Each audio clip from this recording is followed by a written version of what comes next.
Hey everyone, thanks for joining us again for Weekly Thought Fuel with Keith and Sara at the Leaders Lyceum. We are in the middle of a series focusing on best practices we can learn from people who grow most naturally and kind of quicker than the rest of us. And so last week we introduced this idea of developmental relationships and how you're going to grow best when you're not trying to do it alone, but you have somebody to be in a relationship with. And so today we're going to talk about 3 key types of developmental relationships. So we have assessment, challenge, and support.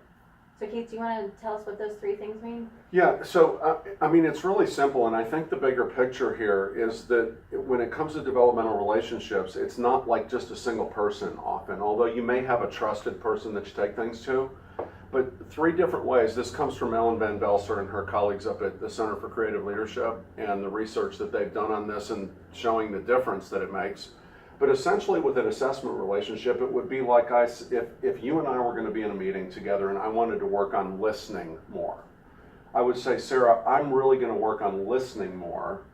I want you to give me some feedback on how I did in that meeting because you can see it through your eyes in a way that is different than I can see it through my eyes. So that's essentially what an assessment relationship is. But one of the key things is you have to let somebody in on what you're working on in order for that to work. A challenge relationship is more than what you think of as sort of a peer or a friend or an advisor that's going to push you. When we executive coach people, that's where a lot of times we're playing a challenge relationship. Hey, you're getting someone who may have ideas on steps that you can take or even push you to do things that you may have some reluctance around doing.